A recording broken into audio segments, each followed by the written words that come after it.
Hello everyone, how are you doing? This is MD Tech here with another quick tutorial.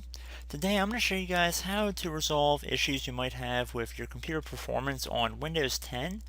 So if you are receiving different kinds of blue screens, perhaps specifically if you're receiving driver overran stack buffer errors, or perhaps you think that different sectors of your hard drive might be bad, this brief tutorial will hopefully address that and just run a brief scan using a built-in hard disk scanning and repair utility that Microsoft has included in Windows for many versions.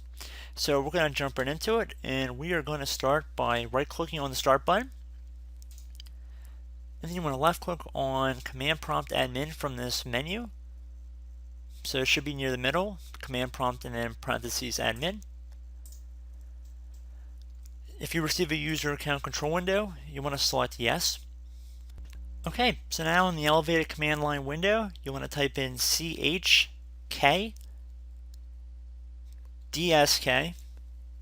space /F.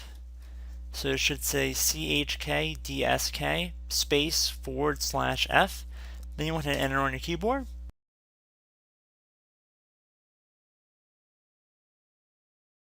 Now it's going to say check disk cannot run because the volume is in use by another process. Would you like to schedule this volume to be checked the next time the system restarts? At this point you would type Y on your keyboard, hit enter, and then it'll say this volume will be checked the next time your system restarts.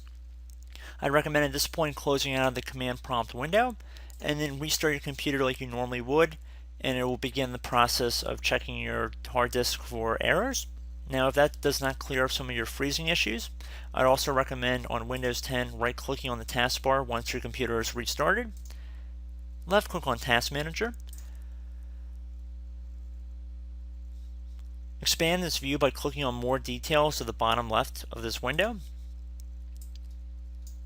Then you want to left-click on the Startup tab at the top. There'll be a bunch of programs more than likely listed here, and you can see the startup impact and if they are enabled or disabled. Now I would recommend you err on the side of caution. If you're not sure about the startup process, especially if it's like an antivirus, I would make sure you keep it enabled. I do not believe most antiviruses will actually let you disable them because they have safeguards against that, against malicious attacks. So you probably would need to disable your antivirus through the user interface. But again, I really don't recommend that. But if you have other programs in here, like OneDrive, if you don't actually use OneDrive, you're more than welcome to disable that. And all you have to do is just click on the name right here, and then click on Disable. And you have to restart your computer for it to obviously take effect.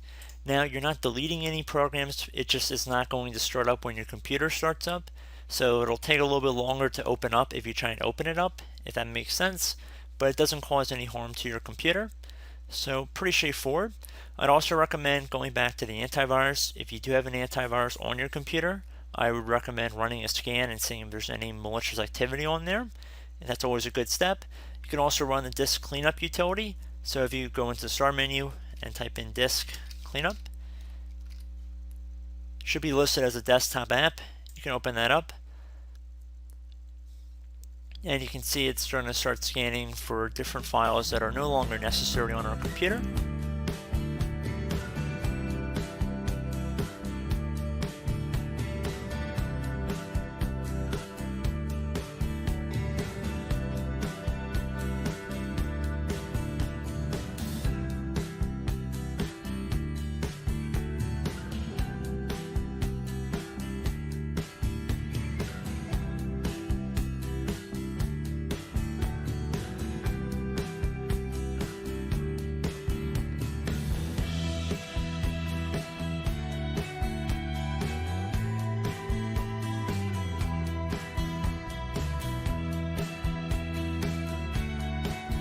And at this point, you would just select which files you want to remove. All these are probably pretty safe bets that you can remove them. Just click on Cleanup System Files right here, and then you would run a disk cleanup. Once you're done doing that, I'd recommend if you want to run a disk defrag, you can always do that by going back to the Start button and type disk defrag. It'll defragment and optimize drives if you've never seen this before. I recommend that you click on the optimize button on your main hard drive. If you have a system reserved or a recovery drive like a D drive, if that's not your primary hard drive or primary partition, I'd recommend you leave that alone. But for your main hard drive, you can always click on Optimize, and it should optimize your hard drive by moving your data around to the quickest sectors of your hard drive, thus speeding up the processing time to get information. So pretty straightforward. There are quite a few different things we can do to speed up your computer. But as always, I hope this brief tutorial helped you guys out, and I will catch you in the next video. Goodbye.